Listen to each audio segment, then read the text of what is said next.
Let's start with an introduction to two things. One is let's introduce what low-hanging fruit might be. Low-hanging fruit is information that we can find out about our family without a lot of hard work. That is kind of an easier place to start than at, for example, solving a brick wall in research that nobody else has solved yet. If we do what's easy to find, then we get information that's going to give us the clues we need later, and it's also going to be easier for us to do.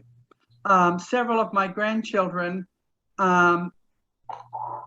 do indexing and several do attaching hints, and they don't really feel like they're doing family history, but they're making a whole lot of difference for other people who are doing maybe the more complicated things. So we might call that low-hanging fruit. Another thing we really need to talk about is what are sources in family history, and why would we want to use a source? What would a source be? In our lives, whether we intend to or not, we are recorded in records. And in today's world, there's lots of records. Maybe in our great-grandparents' days, there weren't quite as many records, but there still are records. People that live on the earth are listed in records. So what are some of these records? Take off your mute button for a minute and just take turns telling me, what are some records that you think that you are listed in? Criminal records. John, was that you that started to answer? Yeah, I said criminal records. Are you listed in criminal records? I refuse to answer that on the grounds that no, not really. Cover your tracks. The records don't count after you become an adult. So no, I'm okay. My husband pointed to himself a minute ago because one time, much to our distress, he was arrested. And I was sure panicked for a few hours till they released him. And it was an expensive experience. And we're sure glad it's over. Wow. What? Wow. Yeah. Trevor, what were you saying? Now you have to tell us the rest of the story. Oh. Well, the rest of the story is, before you go get on an airplane, you need to make sure that you take your gun out of your backpack. Oh. Especially if it's the week before you leave on your mission.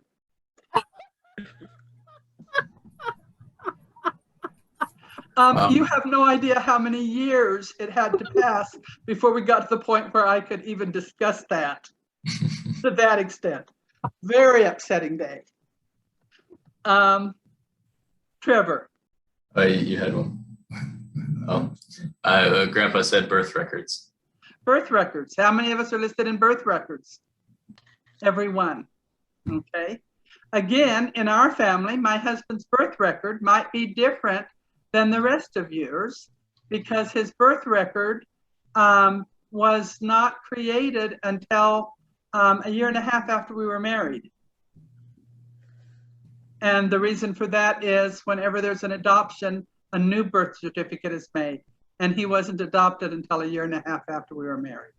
And so I think at one point in time I saw his original birth certificate, but I do not have a copy of it now. But his birth certificate would have listed his birth father. And his current birth certificate lists his adopted father. Okay, what else is, so that's what's going to be on a birth certificate. The person that's born and their parents and the date and maybe where the baby was born. And so that's a good important record. Anybody else willing to list a record? marriage records. Marriage records, very much. Something that I am not in yet, but you know it's one of my favorites, is Find a Grave records or cemetery records where people are buried. And that might not list quite as many details as a birth record, but I really enjoy finding cemetery records. One time we took a trip, and afterwards I had to make a comment about how on the trip, whenever we stopped to take a hike, I didn't really enjoy it unless we were stopping in the cemetery, and I could spend twice as much time walking in the cemetery and not even mind it as I minded in the cemetery as I minded if somebody said, "Let's hike up the hill." In the course of this series of lessons, we will talk about a lot of different records that give genealogy information. But tonight we're going to talk more about how to find the easy sources and how to attach them to Family Search and to Ancestry.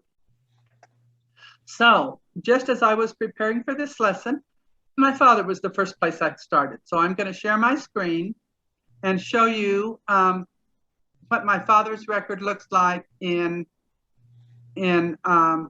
Family Search. So I'm going to open up Family Tree. And I think as I open it up, I'm going to start by looking at the fan chart. Usually I look at the horizontal pedigree chart, but this time I'm going to look at the fan chart. And as I do this, you will notice that there are four people here on my fan chart that have blue squares.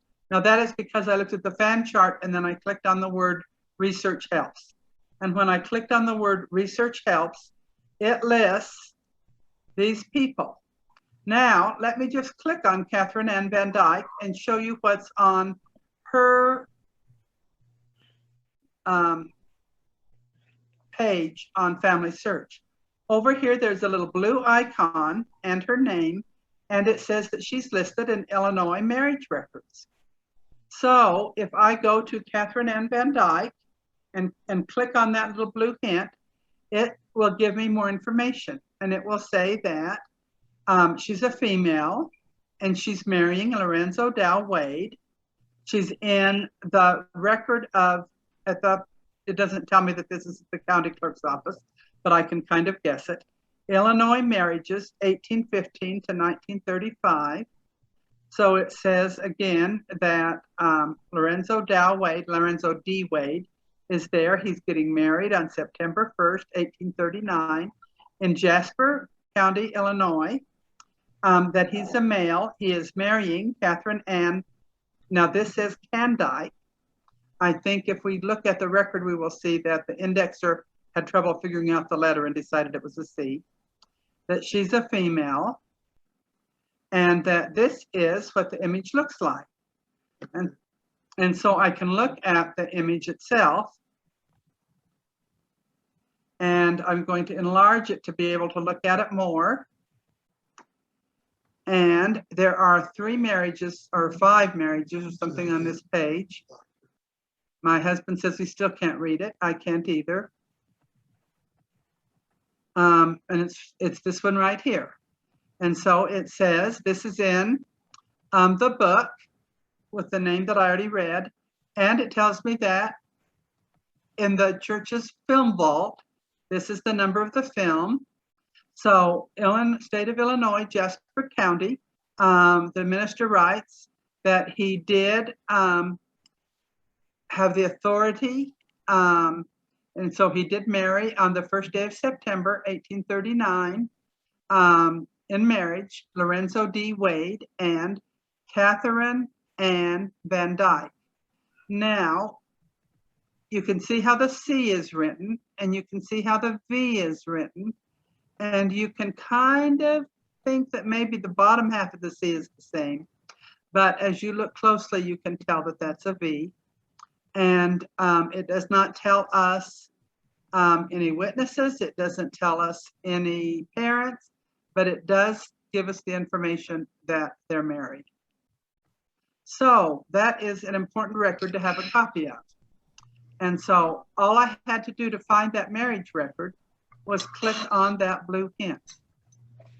Yes, Trevor. Would you recommend that we always look at the original document before we link the source? Always. Because you're going to learn more, and you might be able to do things like, in this case, make sure the spelling's correct. Now, when I look at this record, I know who Lorenzo Dow Wade is because I have researched his wives and children very much. But my grandchildren that might attach this record, they're not going to know anything about them. But if they go ahead and turn on their brains and say, yes, I can see here that Lorenzo D. Wade, Dow Wade, was in fact married to Catherine Ann Van Dyke, so I'm going to go ahead and attach the record. That is going to help me prove that they were married. Now, actually, in reality, at one point in time, I rented the film that had the marriages for Jasper County in it, and I had already read it and I had already made notes. But that's because I began my family research in the days before we had the wonderful sources and abilities that we have now that we have the internet. But this is wonderful. And in this particular case, it was really wonderful to me because in the index where it listed his marriage record, it listed his 2 other marriages. And so I was able to look at the marriage dates and pretty well figure out when his wives died. His first wife, I think, had 3 children and then died. And I can presume she died because then he's marrying again. And then he has another 3 children and she dies. And then he has another half dozen children. So I've been able to figure out which of the children had which mother by finding the marriage licenses of all, the marriage records of all three marriages. So that's something that I learned from reading the original records. So yes, I would always read the original records. And so the way that I would attach that is, after I've read it and I've looked at it, then I'm going to click on this button that says Review and Attach, and it's going to show me more information. It's going to, again, give me this word record. So I could click on that and then I could look at the original record. And it's going to tell me that on this side of my screen is what was read in the marriage record by the person that indexed it. And on this side of the screen, it is going to show me what I already have in my family tree. And so I already have listed Catherine Ann Van Dyke. And so for a reason to attach the source, I could put my research. Did I spell that right? No. Shows that Lorenzo Dow Wade did marry Catherine Ann Van Dyke, and this record gives me the date and place. Now, I could have also just said names, dates, places, and relationships match. But in this case, I wanted to give just a little bit more information. Then I click Attach. Okay, and now it says here, it says detach, which means that it's attached until I make a change. Now it says compare Lorenzo D. Wade to Lorenzo Dow Wade, and I can see that from what I already knew, the marriage date is there, he is there. It did not have a date, an age for him or a birth date, but I can tell that from my research, there's enough there that I know it's him.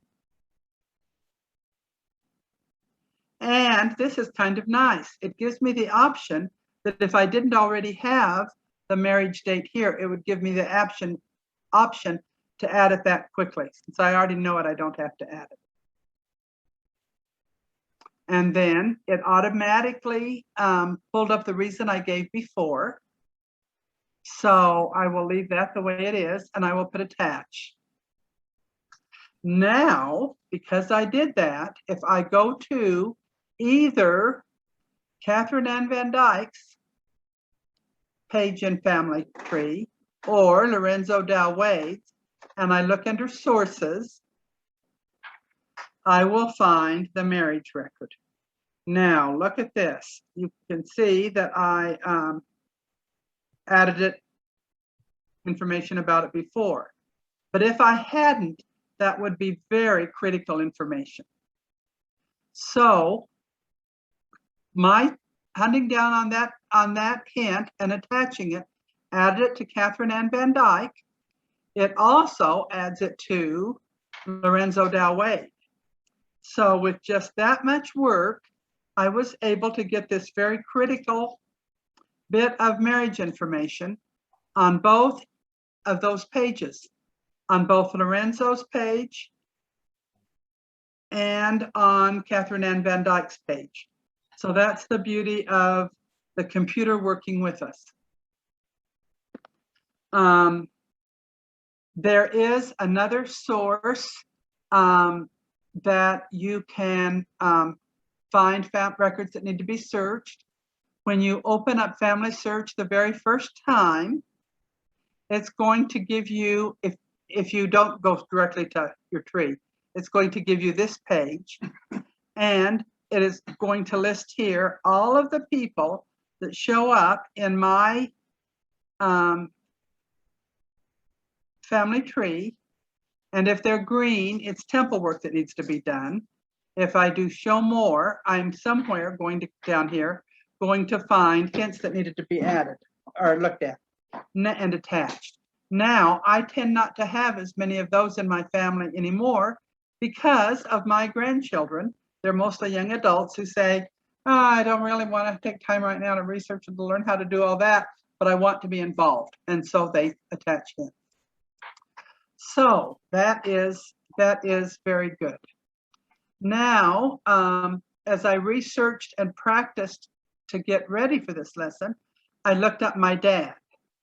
And maybe we'll look up my dad, and maybe we'll look up Lorenzo Dow Wade, or if one of you has a relative that you would like to follow, we'll follow theirs. So why don't you, if you've got your computer open, and if you can open up a separate screen so that you can see your family search, why don't you look and see if you see any research helps on yours? And if any of you can do that and give me a name and an ID number, we'll pull up their name.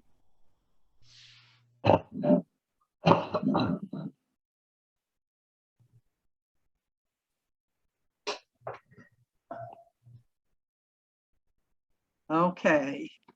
Does this mean nobody's found one yet, or that nobody's looking? I haven't found it yet. Okay, we'll go ahead and look up my dad. Now, my dad does not have any hints here to follow through. He does have a lot of sources, and part of these were hints that were followed through by finding hints, and part of them were other records that we found. So for example, and this little tree here means that it's in family search records. But so Colorado draft records came from family search. But I have a whole lot of other records about my dad, some of which I've listed here and some of which I haven't. But for example, I have my dad's discharge from the Army. But let's talk, this makes me think of something else that's interesting. Here is my dad's, the church has just recently released, and this is one of the newest things on Family Search, the census records that were made by church leaders in the middle of the 1900s. So here is one taken from the 1950 census of the church. And so that's when I would have been 4 years old. And so it says here under the sources that this source has not been attached to all the people in the record. So let's look at these unfinished attachments and see why not. Maybe somebody didn't recognize the names of people who were in my dad's family in 1950. My dad is attached to the record. My mother is attached to the record. My older sister is attached to the record. I am not attached to the record. My sister's not. Neither my brother nor my other brother. Now, if we look at them, we will see that we are all living. So, since living people are not listed in family search, except just in their own family search, is that the reason why there are unfinished attachments in this record? Yes. Now, you might have been here a few weeks ago when my sister and I found that we were listed. Somebody had read my dad's obituary, or it could have been the same with this church census, and found that we were listed. And so assumed then that we were dead and needed to be added to family search. And so suddenly we discovered that somebody had listed us as though we were dead in family search. And it caused a bit of distress to both my sister and I. And so we followed through by contacting family search and saying, please don't list us as dead. We'd rather stay alive for a while. And they corrected that for us. But so that is an example. Another time when I was looking and I saw unattached hints, the indexer had read the record with, and I'm not positive that it was the indexer, but the names that the indexer had pulled out from the record were nowhere near like the person's name was. And so the person that indexed it said, I don't know if that's them or not. I think I won't attach them. And so they weren't attached. But I could look at it and I could say, oh, I know that's you, Michael, because I know I can look at that census record and I can see that he's the father. And I was able to recognize it as him. So then I went through and I added the attachment. And the way that you add the attachment is, for example, if I was going to add me, I would click on my name here until the two arrows appear. And then I would use my mouse button and my, well, on my laptop, it's my finger, but it would be different on a mouse. And I can bring it up there, and then I can compare it and say it's the same person. But I'm not going to finish that because because I'm alive. Yeah. So I'm not going to complete that. But that's why when you attach records, you have to have your brain turned on, because you wouldn't want to attach people that were still alive. Another thing that you might not want to do is, there's a family in England that had children, had the same names and children as, not the same children's names, but anyway, as family that I have in Virginia, and they were in England at the same time period. And so somehow the computer logarithms said, okay, maybe this is the same family, and somebody attached them. And suddenly this family has children being born in, according to Family Search, being born in England and being born in Virginia in the late 1600s at the same time. Well, we can be pretty sure that they didn't go back and forth across the ocean often enough that they had children in both locations. So we know not to attach that record because we have our brain turned on. Okay, so now we have looked at my dad, and let's go back to his list, and let's look. He's got 29 sources, and they are census records of the church, they're census records of the nation, they're army records, they're Social Security death records, find a grave, obituaries, army records, all kinds of records, a total of 29. Okay, so now by teaching, we're going to go to Ancestry and look up my dad. And so I'm going to need to go to my trees, and I'm going to turn on the one called Nancy for Ancestry, and I'm going to see my pedigree chart, and I'm going to click on my dad. Now Ancestry, instead of using little blue squares, uses leaves. So I'm going to click on my dad, and it's going to give me the index card so that I can open up his page in Ancestry. And this is what I see. Now, if you've heard me before, you know that I have been slow to warm up to Ancestry because I liked Family Search and thought it was good enough. It is not. We have to use the two together.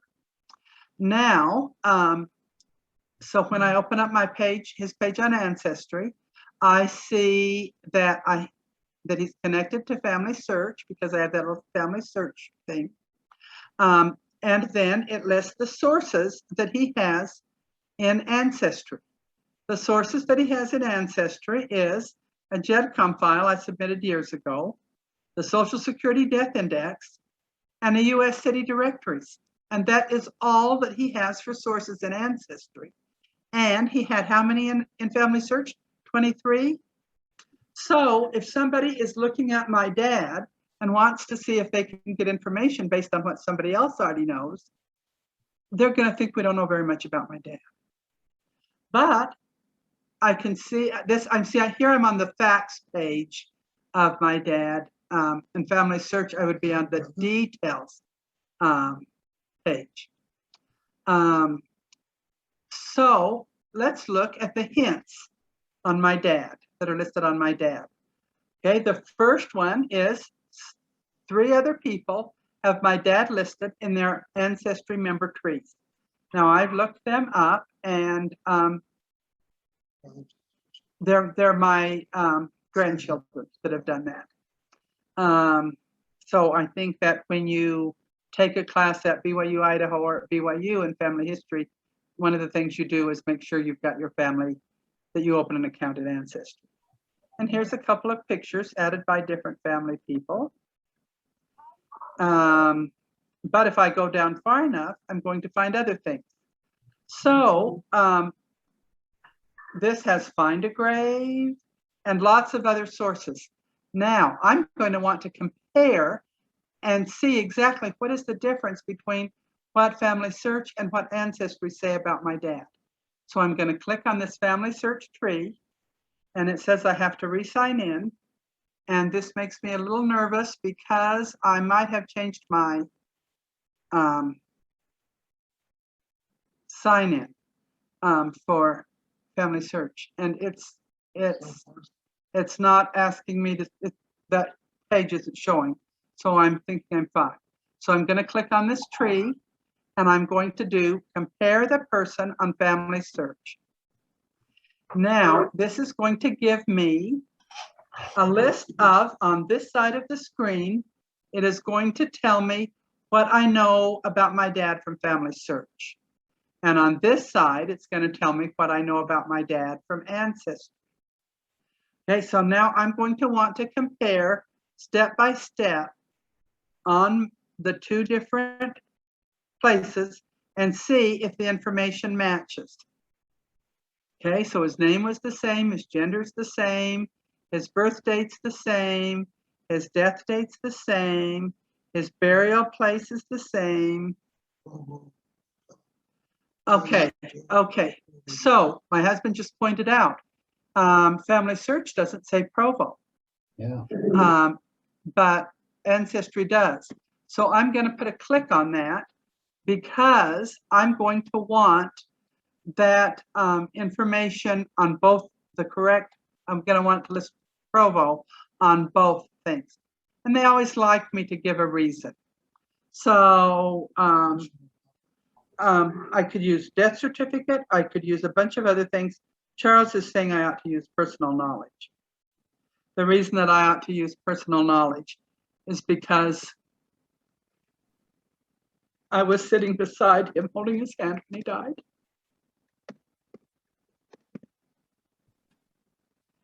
Okay, and then it goes on down, and look, every single source that's in Family Search.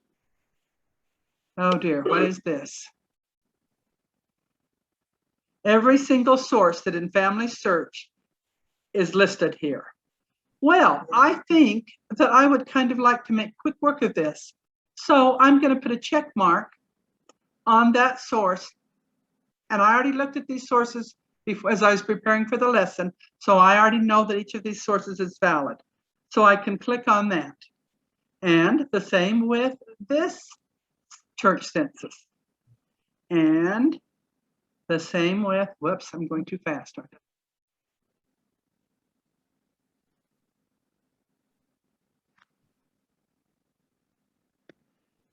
His draft registration. The fact that he lists his second wife is listed as in his obituary. Another copy of his obituary. His sister's obituary. My sister's obituary. A different copy of my sister's obituary. Another obituary from his sister. Another obituary.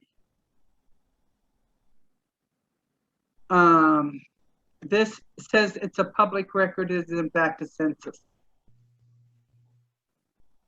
Find a grave index.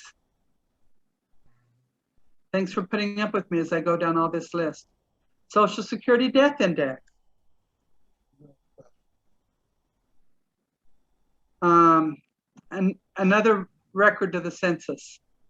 Another obituary index, obituary collection. His death file as maintained by the Department of the Army. The census when he was 15 years old. The census when he was 25 years old. The census when he was a little kid. And so I can go through his Army enlistment record. My goodness, there's a lot of these.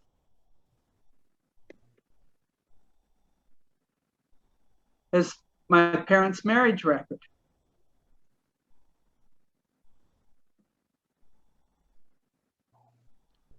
Well, I didn't realize it took so long, or maybe we wouldn't have left them all, wouldn't take the time to do them all, but I'm about done by now.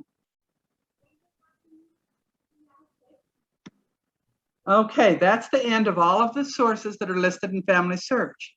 But now look, over here on the Ancestry side is that two sources that are listed in Ancestry. So I'm going to click on them. Now, if I click down here on the very bottom on Save Changes, magically, every single source that's in Ancestry is going to be listed in Family Search. And every single source that's listed in Family Search is going to be listed in Ancestry.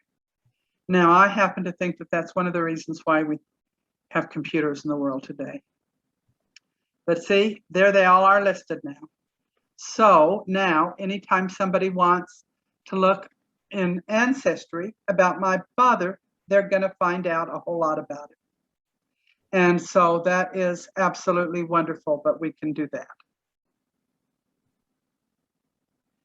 Yes, Trevor. So does Family Search trust Ancestry's indexing accuracy completely, or are there some records that they don't want to transfer? That's up to me. I have to use my own brain. And I had looked at those sources before our lesson tonight. Mm-hmm. And so it's my decision, and I made it with my brain turned on. However, I did not do anything about all the duplicates. I just accepted all the duplicates. And some of those, 3 copies of my sister's obituary, only one was needed. But the 3 were from slightly different sources. And so that's why they were listed that many different ways. So this part right here on Ancestry is so valuable as we work with Family Search. It would allow us to add relatives that we found in Family Search. For example, if my dad's parents were listed in Family Search and not in Ancestry, I could click on there and it would give me the options of which ones to answer. If I didn't want my dad connected to Family Search, I could do it there. I could also request ordinances, which is really handy. Now, if I check this here and look at it, it is going to tell me that my dad has never been sealed to his second wife. And I don't want that done, so I'm not gonna request it. Well, yes. I have probably 5 or 6 more generations, in some cases even more, on Family Search than I do in Ancestry. Can I just go back to the furthest one and click on it and having that all added to Ancestry at one time? It only adds 4 generations at a time. How many? 4. 4, okay. So, for example, if I came here and I found that on this sheet, there's not a black arrow. So I'm on my pedigree sheet on Ancestry. And by John Wilden, there's not a black arrow on my page. Well, that's because of when I made my GEDCOM to make my Ancestry file, I wasn't just concerned about that line in my family. So if I click on that, I'm going to get a black, blank lines. But I can add his father, or I can compare his father with, so I guess I need to go to his page. So I'll go to his index card, then I'll go to his page. Then, now that he's connected to, now that I've got the Family Search icon, I can add relatives from Family Search, and it will add 4 generations. Can I make one comment? Please. One thing you can do, of course, you have to create a whole new tree, but you can download as much as you want to into a personal database on your computer, like Ancestral Quest or Roots Magic, and you can download that from Family Search into your database, and then you can load it into Ancestry, and so you have all of your pedigree all at once. Of course, you have to, it depends on how accurate Family Search is, but you can do, of course, more than 4 generations that way, but you have to create a whole new tree. You can't add to an existing tree that way. So for an example, what Diane is saying is that if I were to take my file that I created piece by piece through the years, starting out on personal ancestral file and then transferred that to Ancestral Quest, and so I've got over 8,000 people in my Michael family file. Now, in order to, if I can take that file then from there and transfer it into Ancestry in about 3 or 4 minutes, which is a whole lot faster than doing 4 generations at a time from Ancestry. That's just to answer John's question. If you want to, that's just to answer John's question. Yes, and that's something we all have to realize, and that's one reason why if you're going to be a serious researcher, you're going to want to have your independent database. Now, do my grandchildren that are only interested in doing a little bit, they just want to get their toes wet, they really don't want to jump in yet, do they have to make a database? No, they can just either borrow mine or they can add a hint with what information they have from Family Search. But that is one of the reasons why, if you want to seriously get into family history, why you're going to want to have your independent database.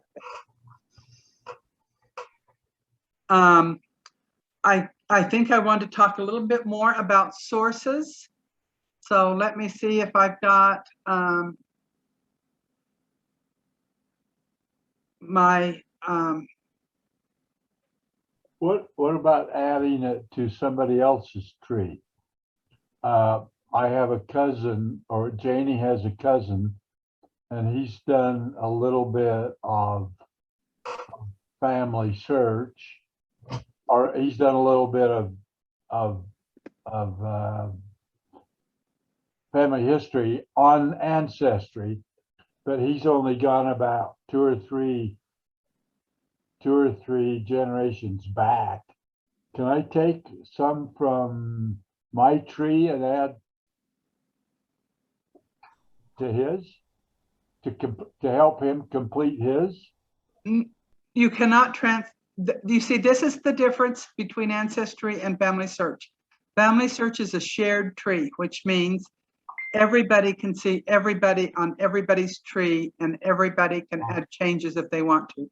Okay. In Ancestry, Your tree belongs to you, and you can decide whether or not to let other people look at it, but it belongs to you, and you are the only one that can make changes. Okay. So you cannot, by using Ancestry as your only platform, transfer information from you to him. But you could make a JEDCOM and send him the JEDCOM, and he could upload the JEDCOM to his tree, and you could share it that way. Okay. That would be easier than trying to add the hundreds or thousands of people that you have. Okay.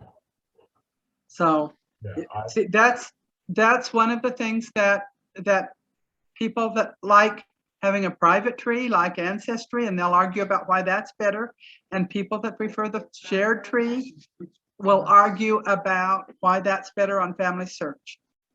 And so the mix of these two is why we really have to, why we benefit so much from using both. It was only a few years ago that Ancestry and the church were not friends, and you had to pay for Ancestry, and it was very difficult to get information back and forth. We are very blessed now that Ancestry and the church are friends, and so we can move things back and forth so easily from Family Search. I wanted to give you an example, and the example that I found, if I can pull it up, and I don't think it's the best example because I'm saying, oh, do I remember how to do this? But I am looking up William Sherman Michael. And so let's look at his information. Walter Sherman Michael, and those of you who have taken my classes before know, because I've talked to him about him so much. He was a Civil War soldier. He fought in the Civil War. 10 months after he got home from the Civil War, his wife died. And so we say, that sounds to me like childbirth. She must have gotten pregnant when he first got home from the Civil War and then died.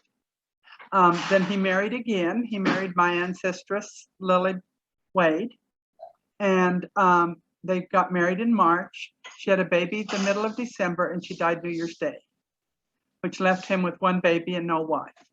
Then he married the third time and had several children.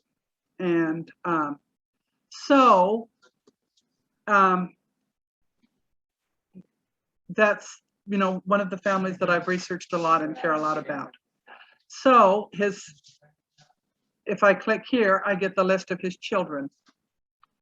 And so by his last wife, there's more stories there. Especially, you can guess there's more stories when you see that there's two children with different names. Anyway, Zula Hell Michael was his last daughter, and she never married. But she does have some sources. So let's look at her sources and talk about them. Her sources give us pretty good information about her. It shows her in the census. It shows court records. Those aren't marriage records. It gives her death index from the Social Security death index, and it gives her obituary. Now, let's look at that source. And when you look at a source, but on Family Search, you get a lot of information about that source. Here it says that the record was indexed by a computer, and so maybe the computer wasn't able to read it all and get everything correct. So be aware of that, because if I see things that are incorrect, I'm going to want to edit them. It gives me her name, her obituary date, her death date, where she lived, how old she was. From how old she was, I can go back and figure out her birth certificate, her birthday. I can look at the obituary. Now, whenever you are evaluating records, you give the most strength, or you believe more quickly the article, the source that was recorded at the time the thing happened. So if it's going to tell us what her birthday is in her obituary, that is not going to be as accurate as a birth certificate that was recorded the day she was born. However, birth certificates were not required by law back in the 1800s, so we wouldn't expect to find a birth certificate. We would be very blessed if we found a church record or a page in the family Bible. But here is her obituary. And we are really glad to have this obituary. And it tells us a little bit about her. And so because this has already been indexed, it's a source. Now I can say that this is an important thing to know about her, and I can click on the word source box, and then I can add it to my source box, and I can tell about it. This is an obituary, and I can say, this gives additional important information about Zula Hale Michael. Zula Hale Michael is the ancestor or the relative who, even though she was very old, she wrote my mother letters and told my mother all of the key things that my mother needed to know about her mother. So this is a woman who I have great respect for. So now, if I go back to Zula's page, and if I did not have this record that had already been there, I could go to sources, and I'm going to have to move my pictures of Zoom. Maybe not. And I can go out of this source. I'll go the back button way. Okay, so now I've got her sources. I could come down. I want the very first source. Maybe I get the very first source by going to the top. Huh? So it says that I can add a source. So if we did not already have that, but I had the copy of the obituary from another source, and I had uploaded it through Memories, so I could, here I can either go add a new source or add a new memory source if I had uploaded it to Memories, or attach from source box, since I clicked on that source box thing. And here is that reference with all of the computer addresses so that I could find it again. If I were to click on this, it would open that up again. I can click on this, which says create a new source. And so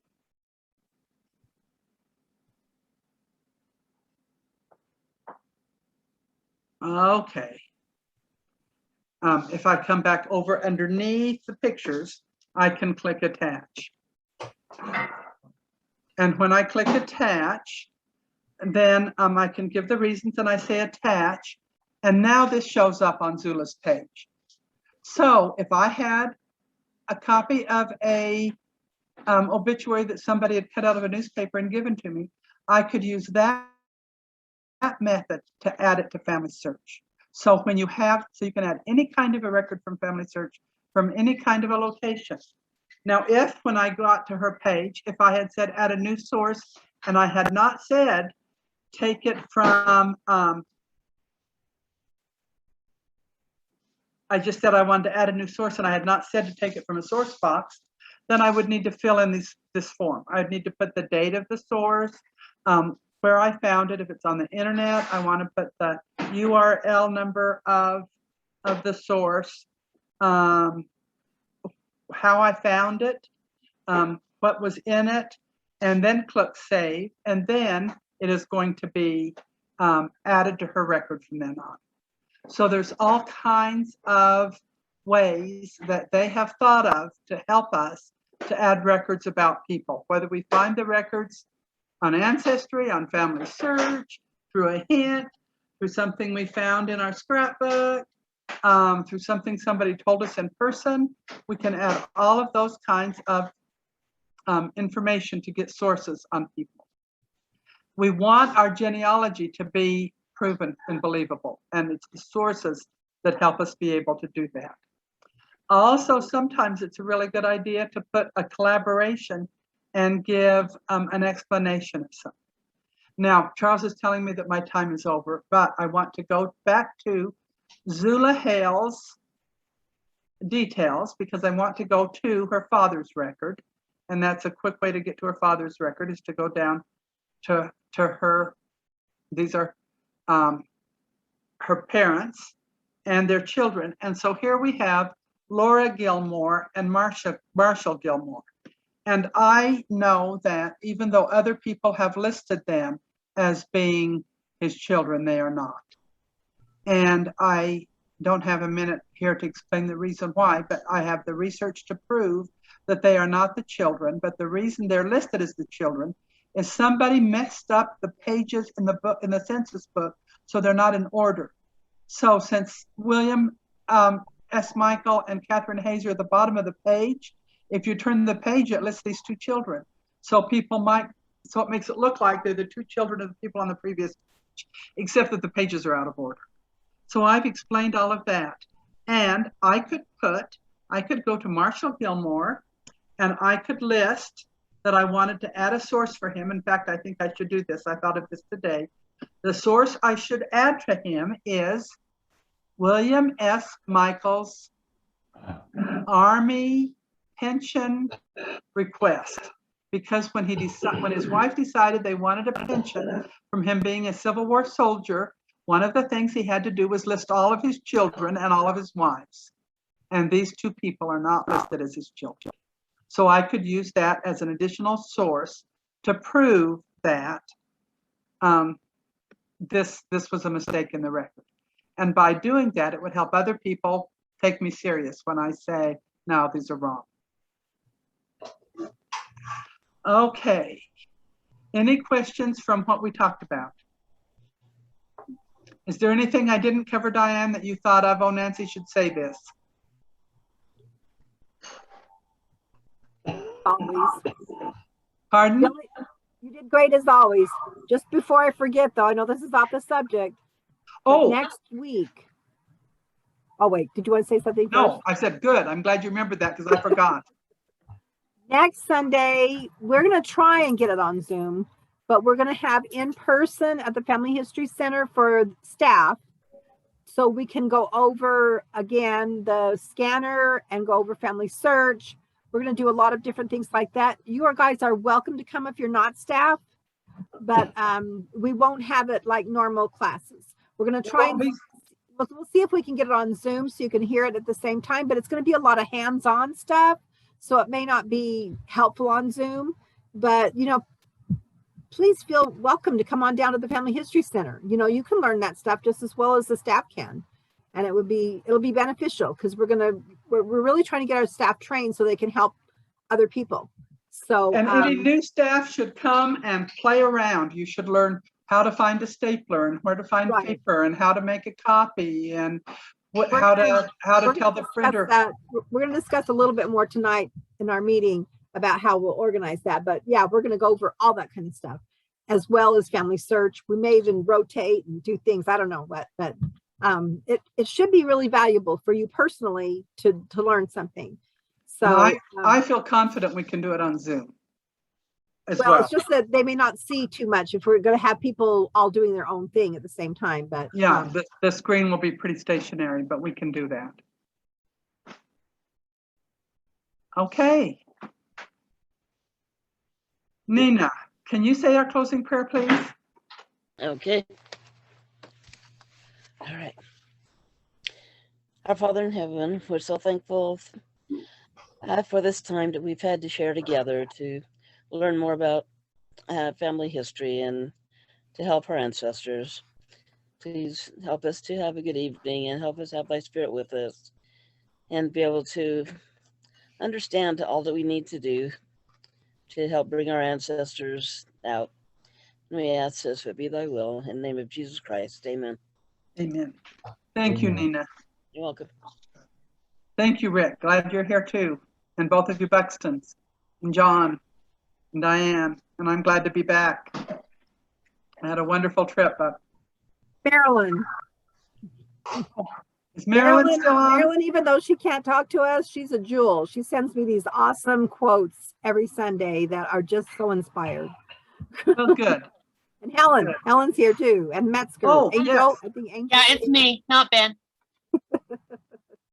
So Angel, feel free to come next week if you would like to. Oh, all right. You might want to learn how to use that scanner, and then you could help your family with it or something. Oh, yeah. Another comment I'm going to make. I was working at the temple on Friday, and at one half-hour assignment that I had at the new name booth, 5 sisters came through who said that that morning they had checked to see if there were any openings for endowment sessions that day. And each one of them found one opening. And so 5 different sisters came to the temple that did not make their appointment until that morning. And that was just for one session. And there was another one for the other session that I worked at the new name booth. So don't be discouraged about not being able to go to the temple. Look every day and see if there's an opening that day. And you just I've had people make appointments and then cancel them at the last minute because they probably just tentatively set up an appointment and then realize, oh, I can't go.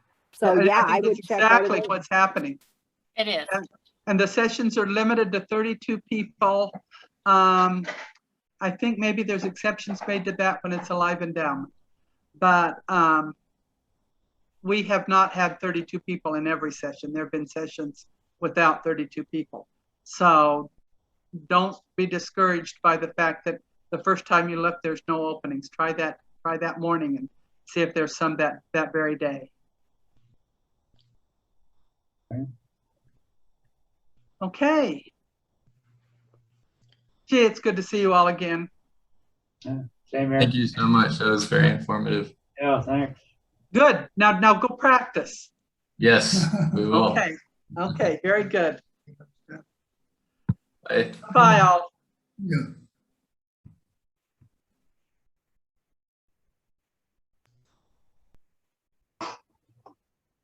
So we, Okay, I just texted Heather so she knows we're going to start our meeting in a minute. Okay. so you're not having the 5-minute thing then tonight, right? Oh, Well, I could, but it seems like nobody ever comes for the 5-minute thing. So and then I go over. So Actually, you take this big thing off the screen. oh, you might need to stop sharing your screen, Nancy. Okay. Very, very good.